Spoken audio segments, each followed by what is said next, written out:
Assalamualaikum warahmatullahi wabarakatuh. Kali ini saya dan teman-teman saya akan menceritakan sejarah Perang Padri. Perkenalkan, nama saya Rahma Teve Cahyani. Nama saya Vicky Afrimaterisa.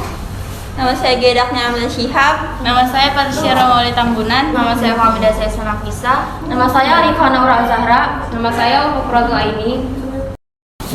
Perang Padri merupakan konflik yang melibatkan kaum Padri dan kaum adat di wilayah Kerajaan Pagaruyung, Sumatera Barat.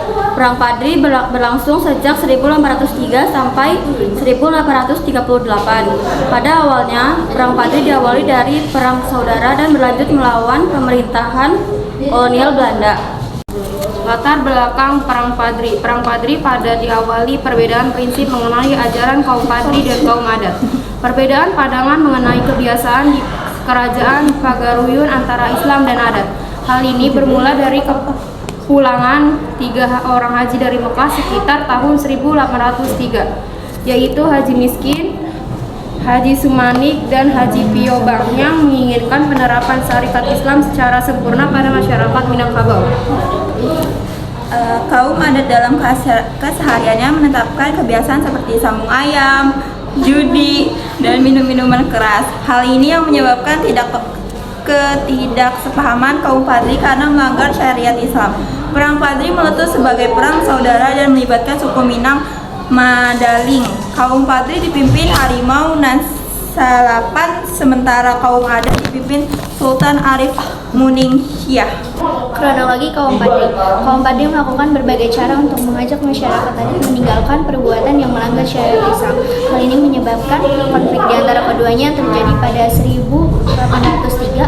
Puncak dari perang saudara terjadi pada tahun 1815 setelah kaum Padri yang dipimpin Tuanku Pasamana yang menyerang kerajaan Pagaruyung. Serangan terdapat kerajaan Pagaruyung menyebabkan Sultan Arifin Muningsyah terpaksa melarikan diri dari ibu kota, dan kaum Padri berhasil menekankan kaum adat. Kepemimpinan Harimau Nasalapan mampu membawa kaum Padri pada kemenangan.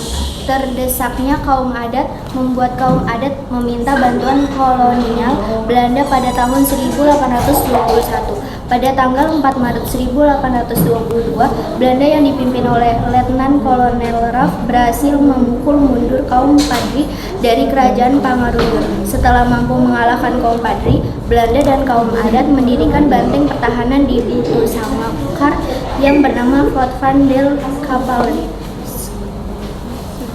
Sedangkan kaum adat memusatkan kekuatannya di Lintau. Pada tanggal 10 Juni 1822, pasukan Belanda yang melakukan pergerakan di Tanjung Alang dihadang oleh pasukan kaum Padri. Namun, pasukan Belanda mampu mengalahkan dan terus melaju hingga ke Lunak Agam. Pada tahun 14 Agustus 1822, pimpinan pasukan Belanda, Kapten Gouverneur, menderita luka di pertempuran musuh dan meninggal pada 5 September 1822. Pada tanggal 15 November 1825, perjanjian masang disepakati antara Belanda dan kaum Padri yang dipimpin Tuanku Imam Bonjol. Pada saat bersama Belanda kewalahan dengan konflik di Eropa dan di Jawa atau disebut Perang Jawa. Selama masa gencatan senjata, kaum Padri berusaha memperbaiki keadaan dengan merangkul kembali kaum adat. Berakhirnya perang Diponegoro di Jawa mengembalikan kekuatan Belanda untuk mencoba menundukkan kaum Padri. Pada 11 Januari 1833, kaum Padri dan kaum adat bersatu untuk menyerang pertahanan Belanda di Fort Descott, Bukit Tinggi. Belanda yang menyadari keadaan telah berubah kemudian mengeluarkan plakat panjang berisi pernyataan bahwa kedatangan Belanda ke Minangkabau tidak bermaksud untuk menguasai negeri tersebut, melainkan untuk berdagang dan menjaga keamanan. Belanda beralasan bahwa kedatangannya untuk menjaga keamanan, membuat jalan, dan membuka sekolah, sehingga membutuhkan biaya dan diminta menjual kopi kepada pihak Belanda. Perlahan Belanda menyusup dan melakukan penyerangan pada 1837, hingga Tuanku Imam Bonjol mampu ditangkap. Perang Padri berlanjut di bawah kepemimpinan Tuanku Tambusai hingga wilayah Dalu-Dalu jatuh ke tangan Belanda pada 28 Desember 1838. Perang Padri dianggap selesai setelah Tuanku Tambusai bersama sisa-sisa pengikutnya melarikan diri ke Negeri Sembilan di Semenanjung Malaya. Pada akhirnya Kerajaan Pagaruyung menjadi wilayah kolonial Belanda.